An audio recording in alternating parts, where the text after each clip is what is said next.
Não, no mesmo parágrafo. Bom, pessoal, como eu falei bem no finalzinho, segunda-feira, né? A astronomia foi uma ciência que influenciou muito os povos. Qual foi a influência deles nesses povos? Influenciou na maneira de dividir o tempo, daí surgiram os calendários, influenciou nas crenças religiosas e influenciou no trabalho do dia a dia deles, né? Tais como época de plantio, colheita, pesca, caça, etc. E aí eu comecei a falar dos babilônicos, tá? Os babilônicos, o astro que inspirou esse povo foi a Lua. Então, eles se baseavam na Lua, nas fases da Lua e principalmente nos fenômenos lunares. E aí, com base nisso, isso, tá? Isso mesmo. Isso mesmo, Anne. Eles se baseavam na contagem dos dias e meses através das fases da Lua e dos fenômenos lunares. Tanto é que eles criaram o calendário lunar, da qual que a gente usa até hoje. Tá? Na verdade, o calendário que a gente usa até hoje nada mais é que a junção do lunar feito pelos babilônicos com o dos chineses. Misturou tudo e aí saiu um novo calendário que é o que a gente usa até hoje. Então, eles foram divididos em períodos. Eles fizeram divisão de tempo em períodos de acordo com as fases da Lua. E daí originou semana. Tá? Foi aí sim que surgiu a semana, onde cada semana é composta de 7 dias. Não é exatamente isso? Continuou. Tá? Então, os babilônicos, eles usavam... O que eles deduziram? Que a semana tem 7 dias, então, provavelmente são o quê? Um total de 28 dias. Então, conclusão, um mês é formado por 28 dias. Outra coisa que influencia, e eles também se basearam no Sol, tá? E aí juntaram tudo. Eles formaram um calendário de 12 e 13 meses. Não é o que basicamente a gente usa hoje, tá? E eles também utilizaram, um pouco de matemática aqui, eles utilizaram símbolos com contagem matemática. Então, eles fizeram uma contagem de 1 até 59, e daí, nessa cultura não existia zero, tá? Que tá falando a apostila. Eles não tinham noção do número zero, não utilizavam zero. Então, eles utilizavam um sistema de numeração de 1 a 59. Mais combinações de símbolos, e aí eles formaram a contagem de tempo através desse calendário. A cultura babilônica, vocês devem ter visto lá a história, era repleta de histórias que serviam para explicar desde os fenômenos na Terra até a criação de terra e do céu. Então, tem uma imagem na apostila. O deus Marduk criou o céu e a terra após derrotar Tiamat, que é esse bicho aí, representação de um dragão, né? Uma mistura de parte de dragão com parte de corpo humano. Então, essa pintura aqui representa a criação do céu e da terra na cultura babilônica, certo? Página 4. Indo para o outro lado do mundo agora, nós vamos lá para a América Central e do Sul. Nós aqui, tá? Nós não, né? Basicamente os nossos vizinhos. Foram habitadas por povos que a gente chama lá na história de povos pré-colombianos, tá?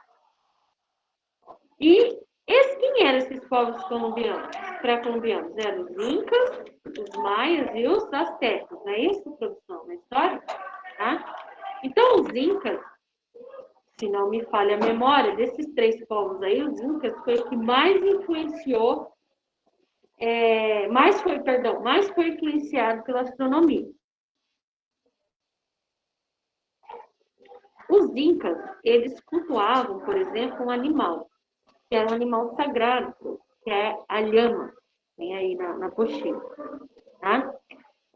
Eles foram um povo que cultuou muito o sol, tá? Então, eles criaram os deuses deles em cima do sol e em cima dos fenômenos que ocorrem no sol, tá? Então, foi os incas que foram os primeiros a elaborar registros astronômicos, óbvio, da maneira deles.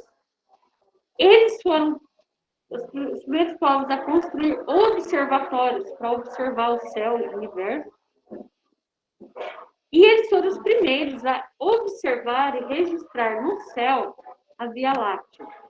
E eles foram os primeiros também a observar os fenômenos do solstício e equinócio, que é isso, as estações do ano, tá? Então, assim, basicamente, qual era o carro-chefe dos incas? O Sol, a Via Láctea, as estações do ano e algumas constelações.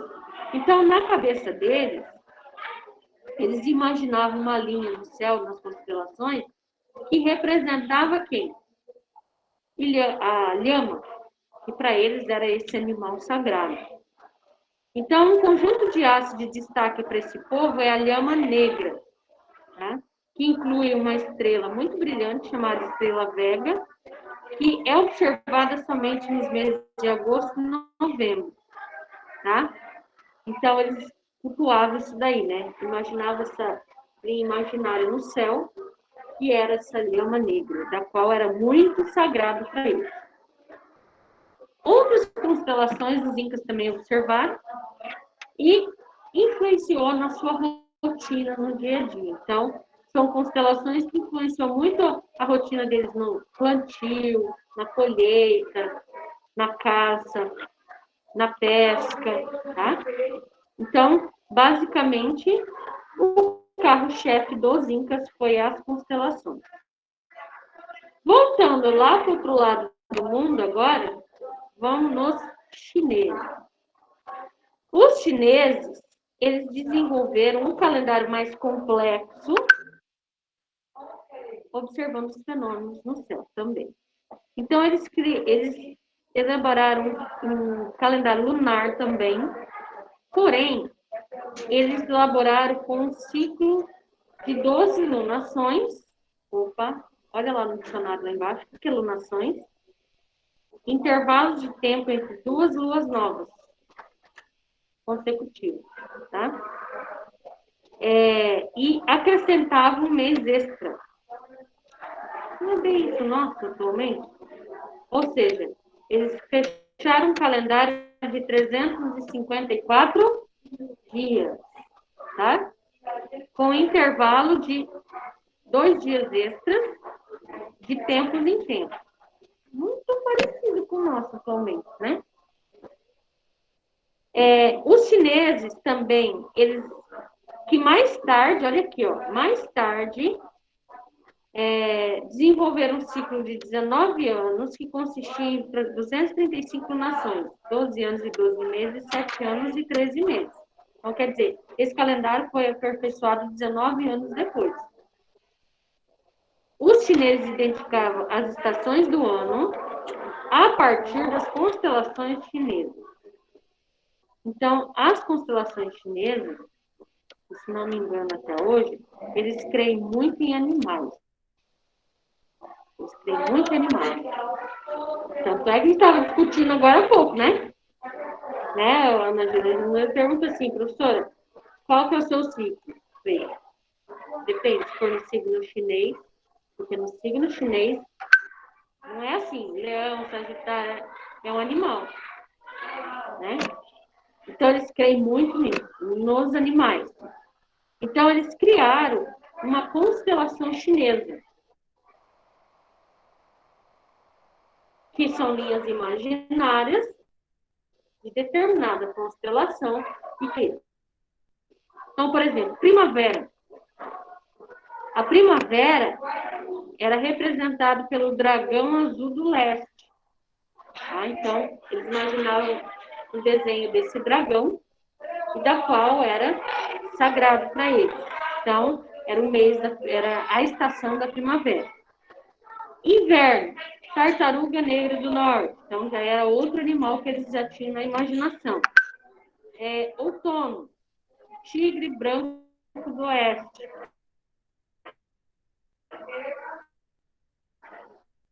Verão, pássaro vermelho do sul.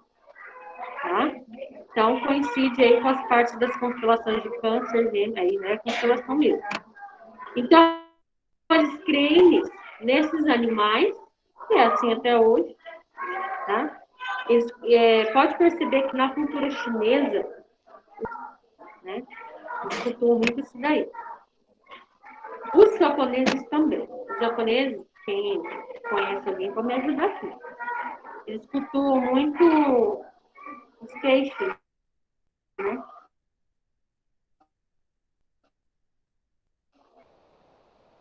Por exemplo, tem um peixe chamado peixe, essa espécie de peixe na cultura japonesa. Tá? Voltando de novo para o outro lado do mundo, mais aqui, ó, próximo da gente. Os índios. Os índios também foi um povo que a astronomia influenciou e muito, tá? E principalmente os indígenas brasileiros, os índios nossos aqui. Então, nós temos um povo, os indígenas chamados os tupis-guaranis, tá? Eles observaram e introduziram na cultura deles o Sol também, a Lua e o movimento dos astros, tá? O movimento da Terra. Bom, e os fenômenos meteorológicos que aconteciam, né? Tempestades, ventos, essas coisas. Então, eles cultuavam também animais, tá? Então, é bem parecido com os incas. Então, eles faziam uma linha imaginária, né? No caso aqui, o animal sagrado para eles era a ema. E aí, essa constelação era sagrada para eles, tá?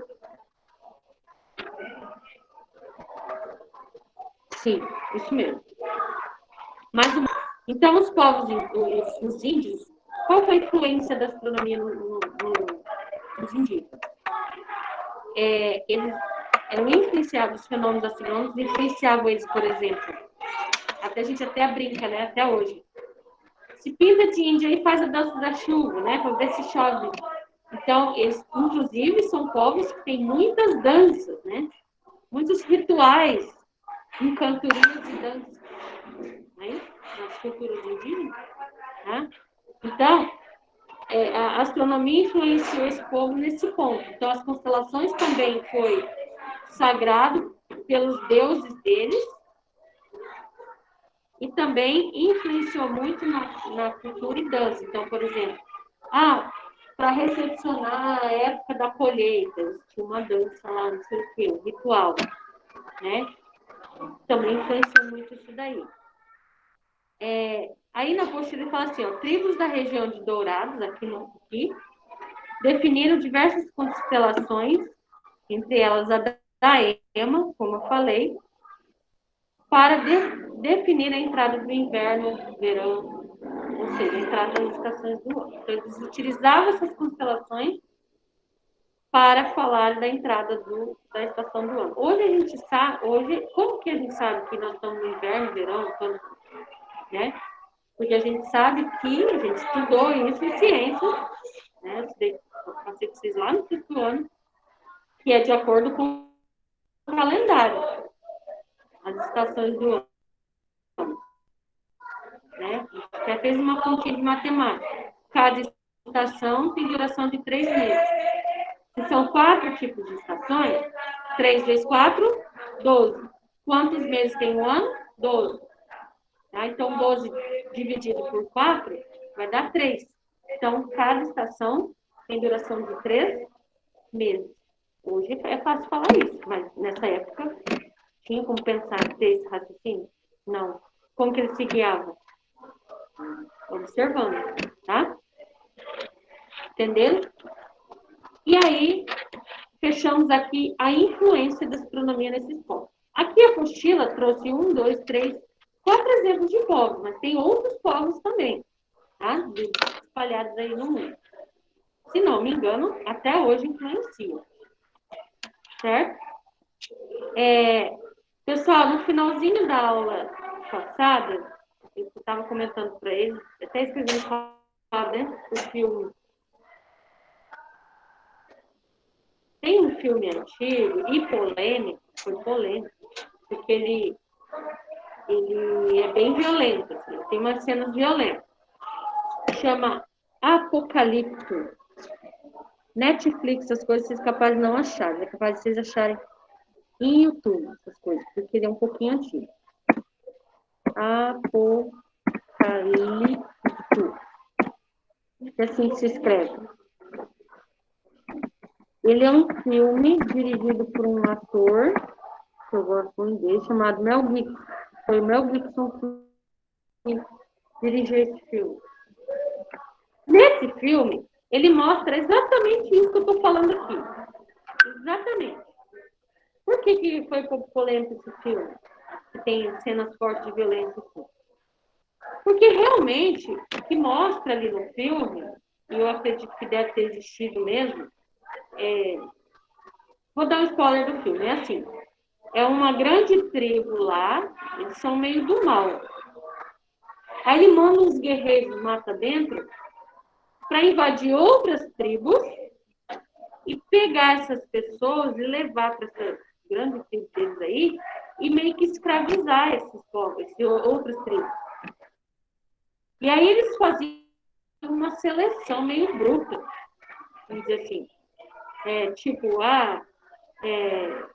você vai trabalhar para lá, para lá, para lá, você não presta, vai morrer, tá? E a morte era bem violenta. E a morte desse povo era como se fosse uma oferenda dos deuses dele. E o deus dele maior lá no filme é justamente quem? Um fenômeno da Lua, que é o eclipse solar.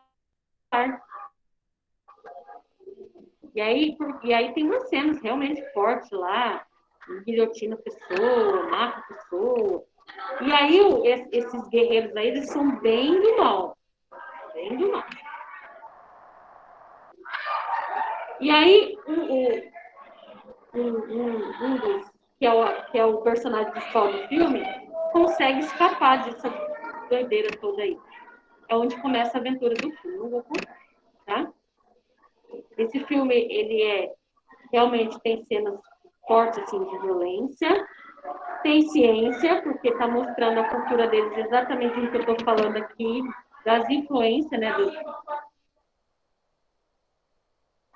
Tem aventura, né? E tem um pouco de história. Então é uma mistureba esse filme. É muito legal, muito interessante. Se vocês puderem assistir, quem assistir me fala na aula, tá?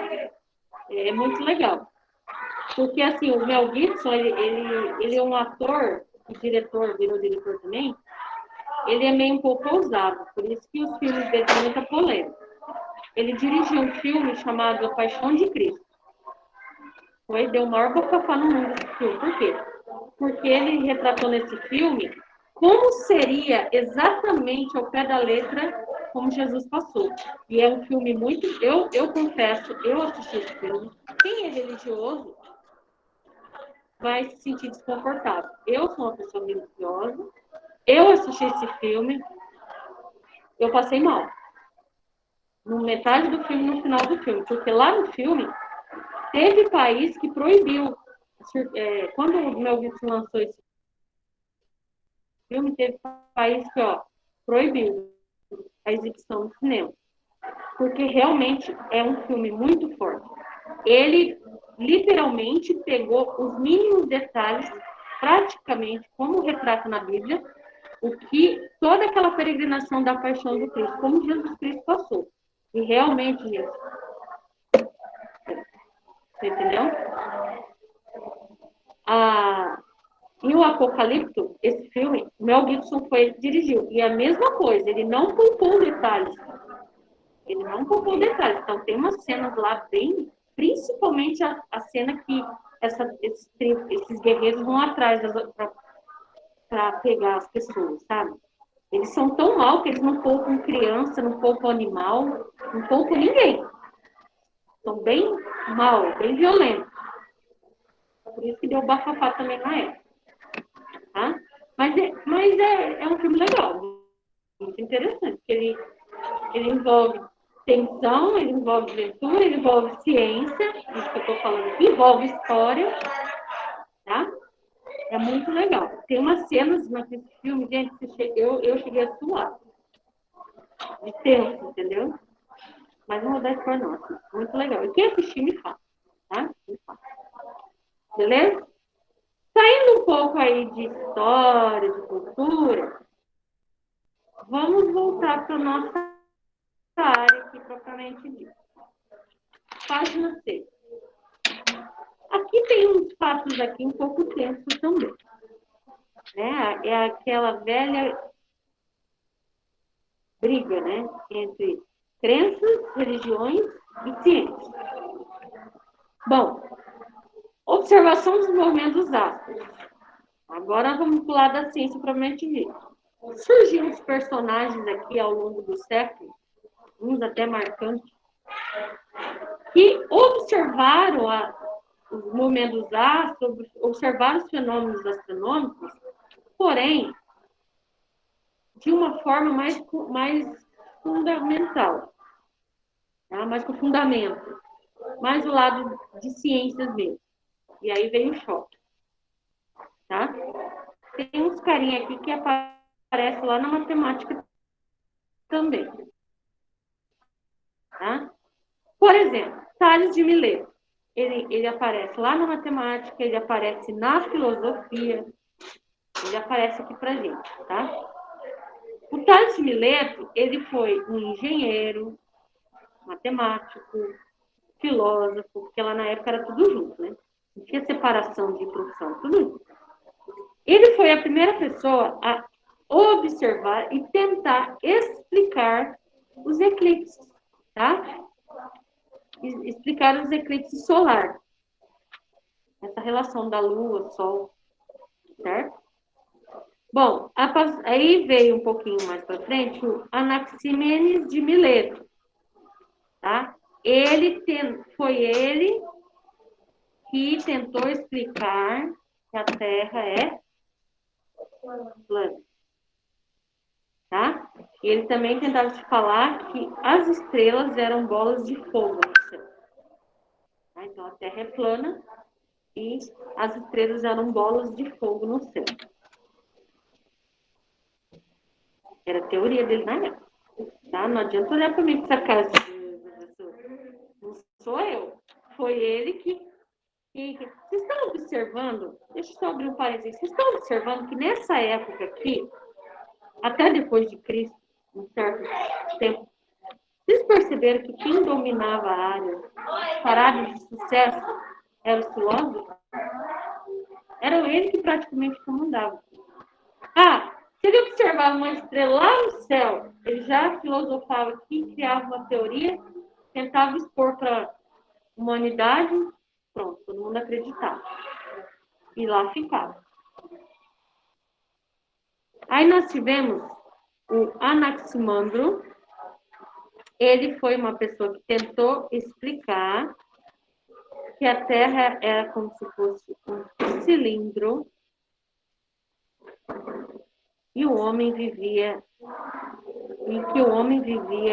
em uma das fases desse cilindro. O universo era construído de fogo e luz que vinha de buracos de uma esfera celeste, formando estrelas e o sol.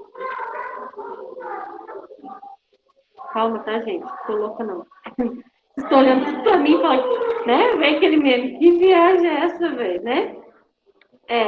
É bem isso, porque se você parar para pensar, hoje e olhar para eles, você vai falar que esse povo viajava, né?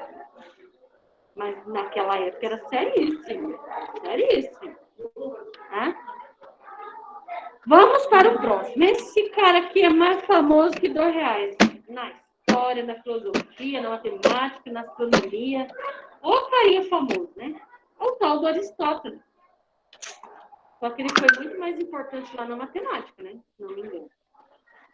Aristóteles foi aqui, ó. Nas paradas de sucesso todo mundo. Tá? Como Aristóteles era matemático, ele tentou explicar os fenômenos astronômicos de forma meio aritmético, né? Meio geométrico. Então, ele tentou fazer essas teorias astronômicas da Terra no universo. Porém, de forma mais o quê? Meio geométrico, aritmético, meio matemático, vamos dizer assim. Tá? Ele falava assim, ele separava o universo, ele separou o universo. Ele pegou o universo e separou. Então, ele chamou uma parte do universo de região terrestre, que tinha imperfeições, e a outra de celeste, onde estava quem? Sol, Lua, planetas e companhia. Tá? Então, ele imaginou na cabeça dele que depois de pegar o universo e partir no meio. Para cá seria os terrestres, onde a gente está, e para cá seria o quê? Sol, Lua, estrela, coisa. Não é meio geométrico isso? Né? Aristóteles apresentou um modelo em que a Terra estava no centro de uma circunferência. Olha o desenho na apostila, à esquerda, aqui, ó. Então, ele tentou explicar a posição da Terra no universo de forma geométrica, ou seja, ele falou que a Terra estaria numa circunferência, dentro de uma circunferência, tá? Porém, essa ideia dele apresentava um grande problema, o movimento dos planetas. Colocando a Terra no centro, os planetas realizavam movimento retrógrado em relação à trajetória. Então, vamos lá, o que é o movimento retrógrado? Quando o corpo realiza um movimento contrário, tá? Então, meio que não faz nada a ver. Porém, pessoal, o Aristóteles, ele foi uma pessoa que influenciou muito as crenças nessa época. Tá? Bom, indo mais à frente, temos o Hiparco. O Hiparco, ele tentou explicar o movimento dos planetas, chamando o modelo de excêntrico. O que é isso? Apresentava um perigeu, um ponto que a Terra estava mais próxima ao Sol, e um apogeu, em que a Terra era mais afastada. E tentava explicar as velocidades do apogeu e do perigeu. Aí veio Ptolomeu. Esse aqui foi o cara. Esse aqui, a partir daqui começa o choque. O Ptolomeu, ele escreveu um livro para tentar explicar os fenômenos astronômicos sobre a trajetória dos planetas e as suas órbitas em relação à Terra. Conclusão. Foi ele que criou a teoria geocêntrica. Foi ele que criou. Então, vamos recapitular o que era a teoria geocêntrica? Eu falei isso lá no sexto ano. A teoria geocêntrica afirmava que a Terra era o centro do universo. Geo quer dizer terra, cêntrico quer dizer centro. Então, ele afirmava que a Terra era o centro de tudo. E tudo que estava em órbita no universo girava em torno da Terra. Porque a Terra era o centro de tudo. Olha o desenho esquemático aqui, ó, da explicação dele. Aí, quando ele apresentou essa teoria em forma de uma publicação de um livro, chamado Almagesto, tá? Ele conseguiu convencer toda uma sociedade da época nessa teoria. Então, por séculos, não é anos, não, por séculos, se acreditava fielmente, arduamente na teoria geocêntrica. certo? Até que no meio do caminho veio uma segunda pessoa. Nicolau Copérnico. Copérnico não concordou muito com essa ideia, não. O que ele fez? Falei, será que esse cara aí está falando a verdade? Então, o que ele fez? Ele começou a fazer as suas observações, as suas anotações, e ele não se convenceu de que a Terra não era o centro do universo. Ele bateu o pé, não é o centro do universo. Ele publicou um livro, e nesse livro ele fez a proposta da teoria heliocêntrica, ou seja, derrubando a geocêntrica. Ele afirmava que o Sol era o centro do universo e que a Terra e os outros planetas eram traídos por ela e giravam em torno dela. Ótimo! Parabéns para ele, maravilha. Corretíssimo. Só que vem um grande problema. Provar isso para uma sociedade que passou séculos acreditando na geocêntrica. Inclusive, volto a repetir, na época de Nicolau Copérnico, ali, ó, 1473, 1500 e pouco, 1600 e pouco, se não me engano, até 1800 e pouco, pode confirmar isso na história. Quem mandava na sociedade? Quem que mandava na sociedade? Quem governava a sociedade? Era a igreja. E o livro do Copérnico e as ideias de Copérnico foi contra justo quem? Não, justo sobre as crenças da igreja, que tinha uma forte influência na ciência na época. Tá? Então começa aí a guerra e o choque. Então, tudo que o Copérnico fez foi contra as ideias a igreja da época, a sociedade da época. Então, ninguém quis saber. Ninguém quis saber. Né? Sai daqui. Aí veio seguidores dele. Copérnico morreu. Aí veio o Giordano Bruno, o Tycho Brahe e o Jonas Kepler. Nós vamos falar de Kepler lá na frente, tá? Que mais ou menos contribuiu no reforço do Copérnico. Aí, pessoal, quando o Copérnico morreu, ele deixou um legado. Veio um personagem, que eu sou suspeita de falar dele, chamado Galileu Galilei. Esse cara foi o cara. Porque o que ele fez? Ele pegou todo o estudo do Copérnico e falou, vou estudar. E conforme ele foi estudando, fazendo as suas observações, ele foi certificando que cada vez mais o Copérnico estava correto. E aí, no meio do caminho, para reforçar mais ainda isso daí, no meio do caminho, o que o Galileu fez? Na história fala que ele inventou. Na verdade, ele não inventou, ele aperfeiçoou. Mas vamos deixar como na história. Inventou.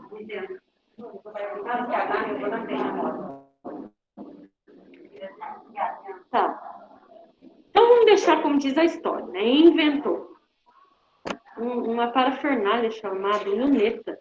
Porque até então, as teorias vinham de observação a olho nu. Então, ele inventou a luneta. E aí, isso daí, gente, foi um boom na ciência. E na época, dali, esse equipamento virou telescópio, pessoas, e é tudo que a gente tem até hoje. E aí, com a luneta, ele passou a observar com muito mais detalhes o universo, os fenômenos astros. Então, cada vez mais foi reforçando essa teoria do Copérnico. E cada vez mais a teoria geocêntrica, da qual se acreditava realmente, né, fervorosamente, foi ficando cada vez mais curado. E aí, no meio do caminho, surgiam os outros personagens, igual, por exemplo, o Giordano Bruno. Esse cara sofreu, tá? Ele recebeu condenação de morte. O coitadinho sofreu, porque ele defendeu as ideias de Copérnico, bateu o pé também, tá? Ele foi preso, ele foi torturado, Porque era assim, todo mundo que era ideia contra as ideias da igreja, da sociedade, recebiam penas duras. Não era só prisão. Iam presos e recebiam castigo, vamos dizer assim. E o Jordano Bruno foi um que, coitado. Tá? Aí veio no meio do caminho, lá na frente, o Kepler. O Kepler, ele reformulou umas leis da astronomia, nós vamos ver. Tá? Não, a gente já viu. Primeira lei de Kepler. Não, nós vamos ver. Tá? O Kepler, pegando a teoria do Copérnico, ele estudou a órbita dos planetas. Então, ele viu que realmente é o Sol no meio do universo. Tá?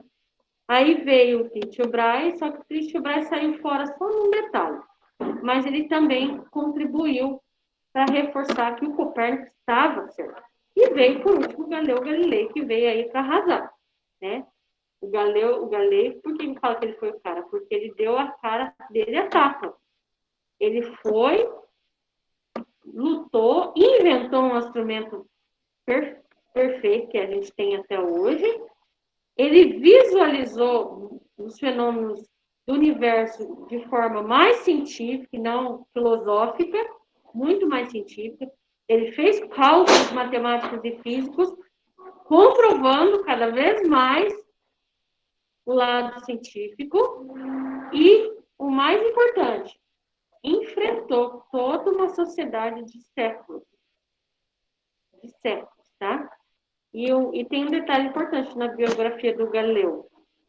Quando ele foi preso, a sociedade, no auge, né, da sua teoria, né, suas descobertas, ele foi preso, e aí a sociedade na época, a igreja, aquela sociedade na época, fez um documento, e nesse documento falava que tudo que ele fez era falso, como se ele assumisse, entendeu? Ó, eu certifico que tudo é tudo falso. E obrigou ele a assinar. Então, se ele não assinasse, ele ia para a guilhotina. Tipo assim, ou você assina, ou você vai para a guilhotina. Você escolhe. Tá? E aí ele foi obrigado a assinar. Tá? Posso ir lá na câmera? Pode. E aí ele foi obrigado a assinar. Mas ele foi tão esperto, tão cabeça dura, que ele assinou, e mesmo assim ele continuou seus estudos, suas pesquisas de forma escondida. Ele não só assinou, virou as costas e virou os braços. Ele falou, não, eu assino, mas eu não vou parar por aqui, não. E aí ele, por muitos anos, ficou bem escondidinho lá, fazendo suas anotações, suas observações, seu estudo. Tá? E aí depois, se não me engano, ele foi descoberto de novo. E aí, nisso, ele já era velho na época. Aí, tipo assim, para não matar velho, né? Ele foi exilado. Segundo a história que eu vi lá na biografia, ele foi levado tipo uma fazenda bem longe lá na Itália. Bem longe, bem isolado da sociedade. E lá ele morreu. Eu acredito que o Galileu Galilei deve ter morrido, não só pela idade, né? Segundo a história, ele morreu com 80 e alguma coisa. Eu acredito que ele morreu de depressão. Você imagina, você passa anos estudando sua célebre teoria, né? Para depois você terminar sua vida já largado, jogado. Tanto é que na história fala que Galileu Galilei foi reconhecido oficialmente dentro da astronomia 200 anos depois da sua morte. Ou seja, passou 200 anos para as pessoas olharem para o Galileu, ver tudo o que ele fez, puxa vida, não, realmente, né? Realmente, esse cara foi brilhante, né? São 200 anos depois. Eu acredito que ele morreu de depressão. Né? Porque isolaram ele, jogaram ele, ameaçaram, né? Foi todo mundo contra ele. E mesmo assim. Bom, página 8.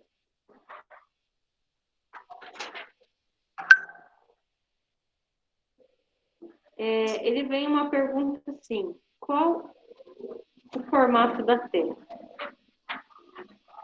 Desde a observação do eclipse lunar, que foi pelo Tales de Mileto, existiam indícios de que a Terra seria um formato que não poderia ser plano.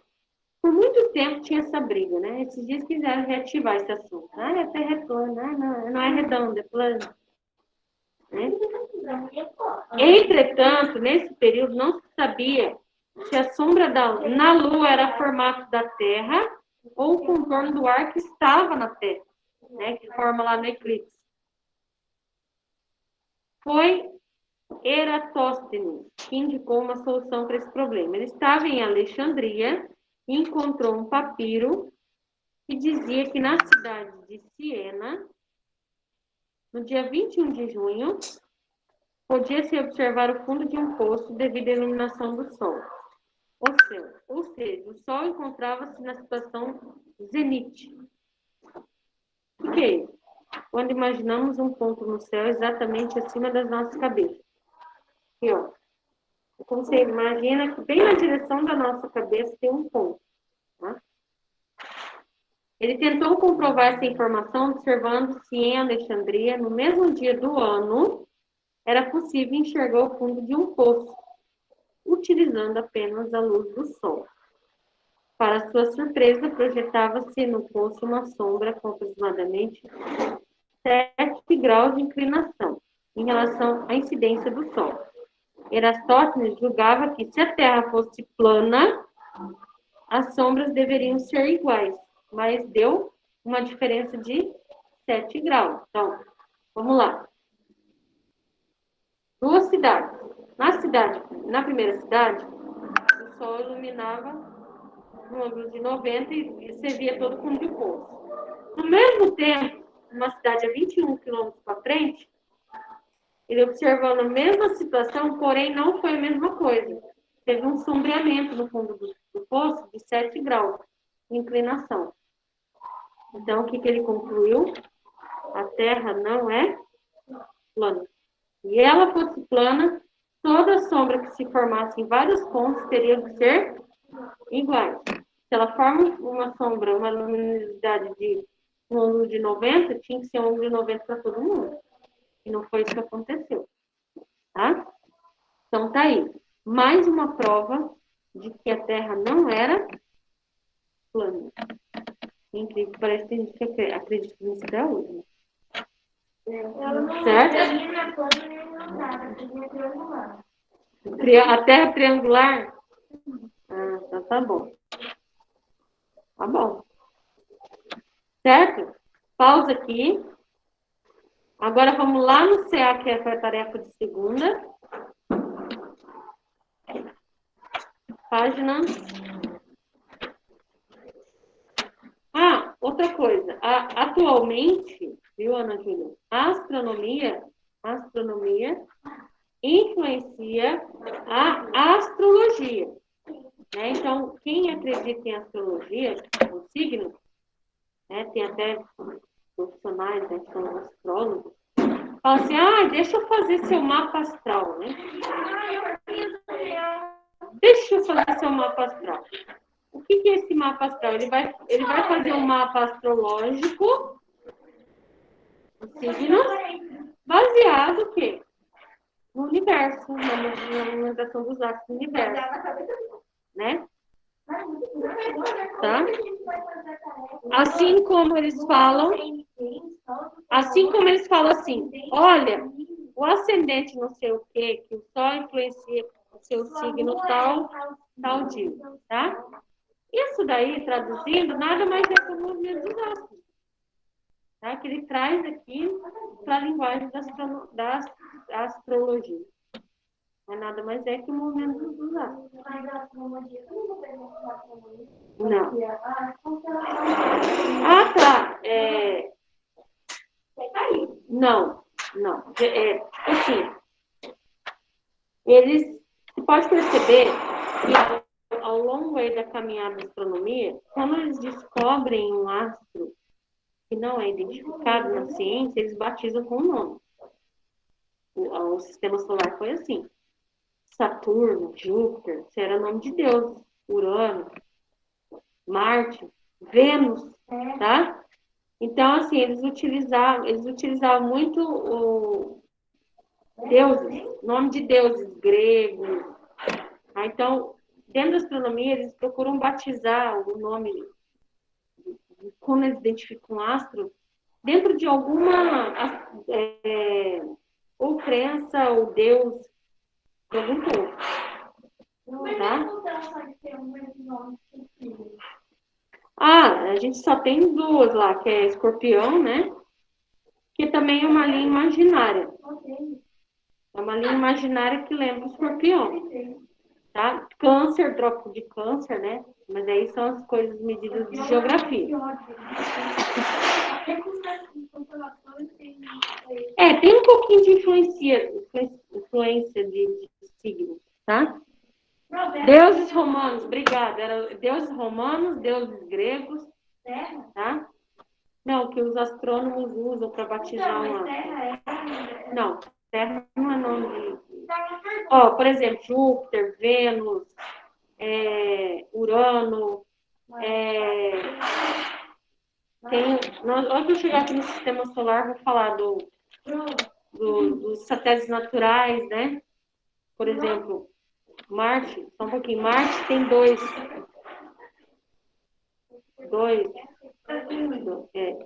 Marte, se não me engano, tem dois satélites naturais, que foi batizado de Deimos, uma coisa assim. Fala, agora vai falar. Tipo, o nome do planeta, eles mudam assim, cada tipo país, por exemplo, país?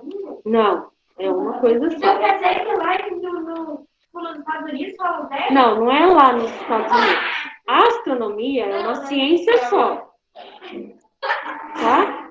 Então, é uma ciência só. O que a União Astronômica passa de informação é uma informação só para o mundo inteiro. Sim, mas eles sabem que o nome do nosso planeta é Terra. Sim. Então, eles falam Terra em inglês? Não, fala na língua deles. Por exemplo, Mercúrio, Vênus, né? Assim, nosso sistema solar. Mercúrio. Ela pesquisou aqui, ó. A Wani pesquisou aqui. O satélite de Marte são dois. É chamado de Phobos e Deimos. Na mitologia grega, Phobos e Deimos eram os filhos de Marte e Vênus. Tá? Obrigada, Wani. A maioria dos satélites de Júpiter são nome da... Nossa! Olha o que ela pesquisou aqui. Júpiter tem o quê? 66 satélites, né? 63, uma coisa assim.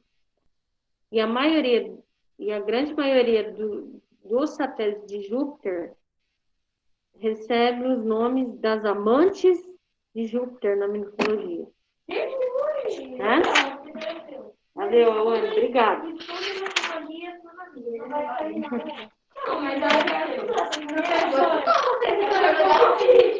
Página CA, página 5. Não, a de hoje é 6 e 7. Exercício 5 a 7. Nós vamos fazer até o 4.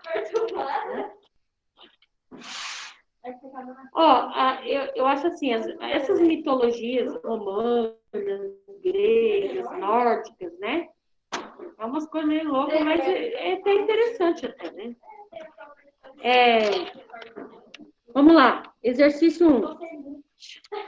Vamos lá. Bom, Adriane, mais informações, vocês pesquisam aí na mitologia.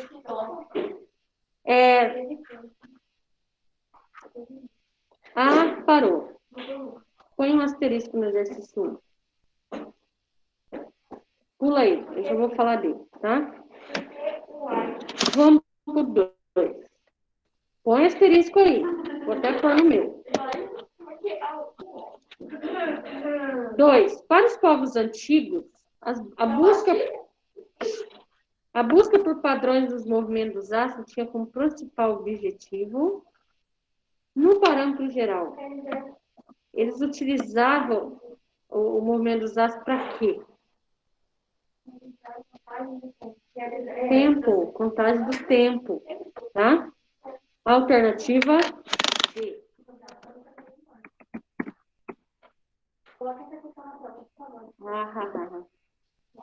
Número 3. A observação e descrição dos fenômenos astronômicos tem relação com a cultura de cada povo, tá? Então, do lado esquerdo eu tenho os 4 povos, do lado direito, as características. Vamos associar quem é quem. Letra A. Tinha calendário baseado no Sol. Quem que utilizava o Sol? Os Incas, tá? Então, letra A é número 2. B. Relacionava o movimento dos astros com os fenômenos meteorológicos durante um ano. Quem que utilizava os fenômenos meteorológicos? Chuva, tempestade. Os índios, né? Os tupis guaranis. Então, letra B, 4. C.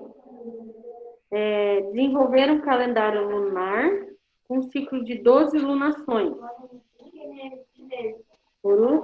Foram. E por último, criação do céu através do deus Marduk, dos babilônios, tá? Então, sequência 2, 4, 3, 1. Não, falta o 4. Não, gente, com a bola não. 4. Assinale verdadeiro ou falso. Quem é falso, nós vamos justificar na linha, tá? Eu vou só falar, que depois eu vou explicar, que puxa para o exercício 1. Então, letra A. Dividiu o céu em 98 constelações. Falso. Então, letra A é falso. E aí você vai escrever embaixo a justificativa. A justificativa foi dividido em 88 constelações. Letra B. Nem todos os astros são incluídos nas constelações. Falso. Falso, tá? Todos foram incluídos. Não. Põe aí. Foi utilizado único.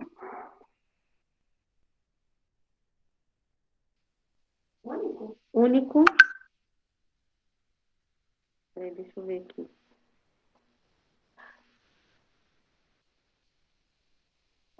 Perdão, errei. É falso. A justificativa foi incluído todos os astros.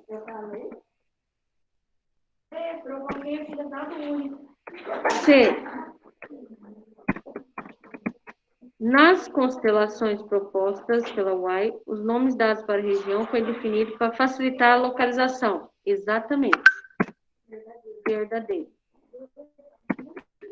D.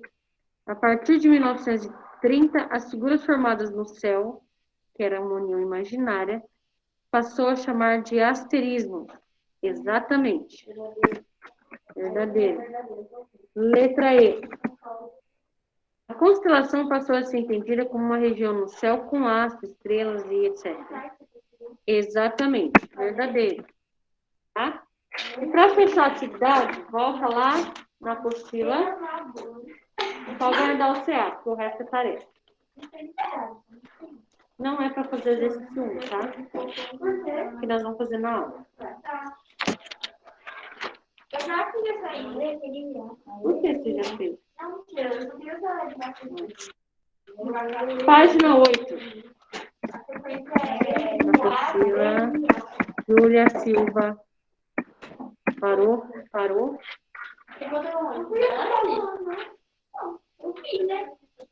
Ó, a número 1 é igual que você acabou de fazer. Tem 4 povos e lado esquerdo as informações, né? Então, letra A, calendário lunar com 7 dias. Pois Babilônia separou a semana, tá? Então, é 4. Em romano, né, gente? Por favor.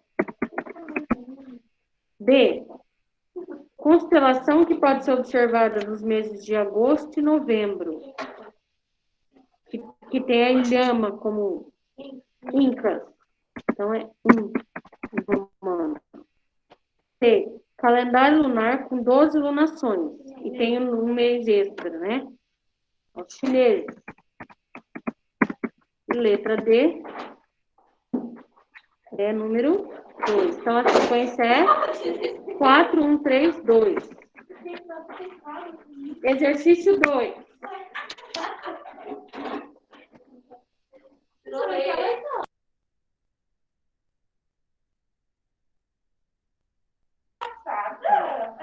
Vamos lá, 2. Exercício 2. Observe a imagem ao lado. Nessa imagem, podemos observar que o asterismo de Escorpião e a constelação da Ema têm algumas estrelas em comum. Tem até o risquinho vermelho aí, ó. A cauda do escorpião equivale a uma das patas da ema. Por que diferentes culturas enxergam diferentes animais? Tem visão? Eu enxergo um pato aqui. Quatro. Olha que ridículo, né? Ó, ele quer saber o seguinte, não é a mesma constelação? Sim. Só que tem povo que enxerga de um jeito e tem povo que enxerga de outro, mas é a mesma constelação. Por que essa diferença de visão? Diferente? Não, local mesmo, constelação mesmo. Diferente. Não, diferente. Diferente? Isso. Não. Não, porque a constelação está no mesmo lugar. É diferente, sim. Se você acertar a primeira falando. Diferentes combinações e ligações. Bingo na One aqui, ó. Exatamente. Ela falou assim, porque cada cultura existem animais / figuras sagradas. Assim, dando interpretações diferentes. Exatamente. Isso mesmo. Pessoal, podem copiar a resposta da One aqui. Para vocês eu vou digitar, tá? Põe aí. Porque em cada cultura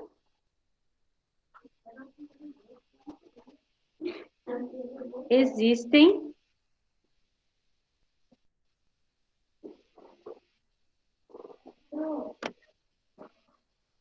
animais, põe assim, animais / figuras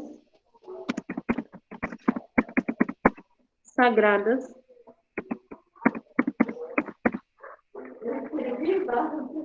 Ah, não acredito nisso. Meu Deus. Não, pior que eu botei É barra. Eu botei barra, daí eu escrevi barra. Animais / figuras sagradas, vírgula. Assim,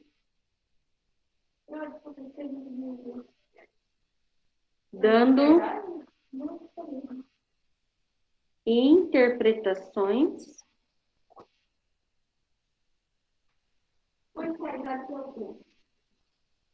vírgula. Assim, dando interpretações diferentes.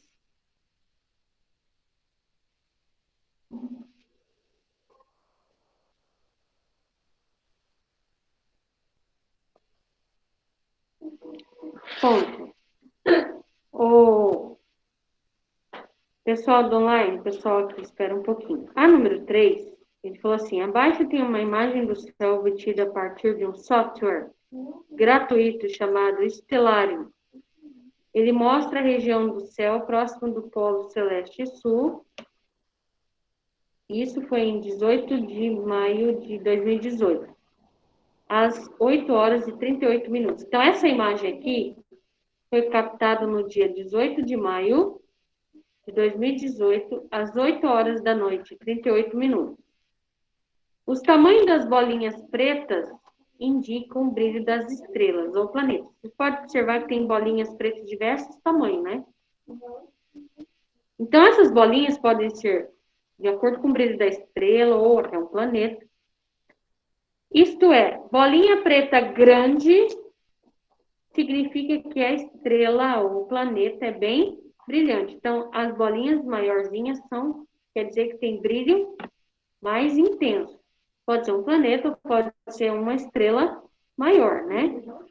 Então, no exercício 3, A, B, C, D, a letra A, ele falou assim, para a gente fazer uma setinha dupla. Quem for Saturno, e depois uma setinha simples na estrela mais brilhante da constelação de Escorpião, que é chamada de Alfa. Já vou falar onde está. A de Saturno tá fácil, ó. Tá escrito Saturno. Então vamos lá, vamos pela letra A. Faça uma seta dupla, que é assim, ó, 2 risquinhos. Faça em cima da bolinha de Saturno. Tá? Na B, faça uma seta na estrela mais brilhante da constelação de Escorpião. Vocês esperam, também. Sabe onde que é? Ah, tem escrito, né? Lá na bolinha do lado esquerdo, chamado Antares. Antares.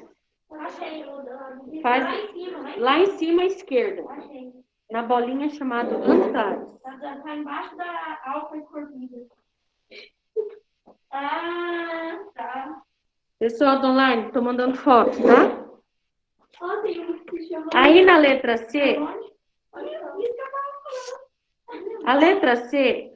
o Brasil é dividido em estados. A esfera celeste divide em constelações como nossa figura.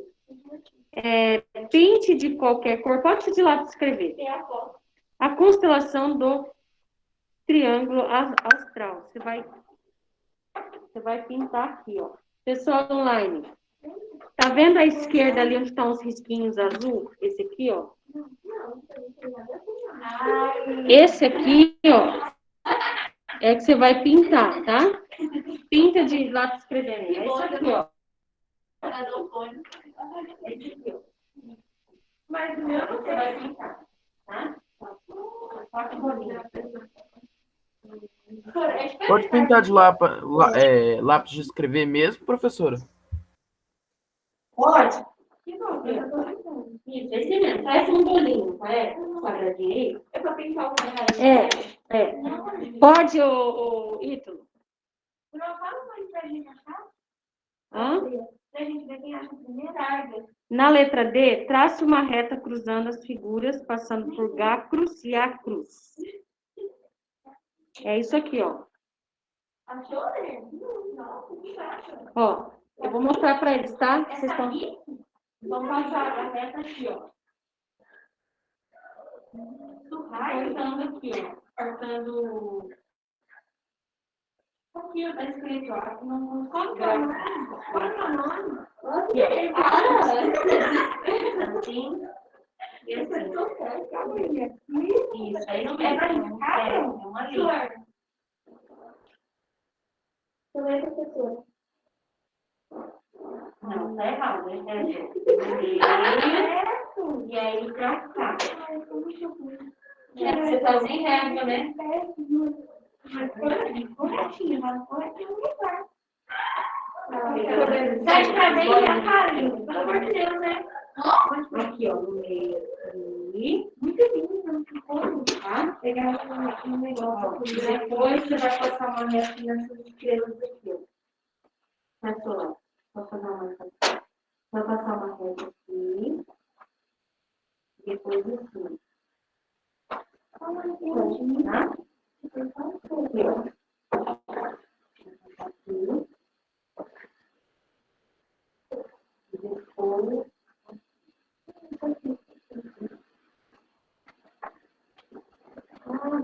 Certo? Você vai ver. Agora aqui.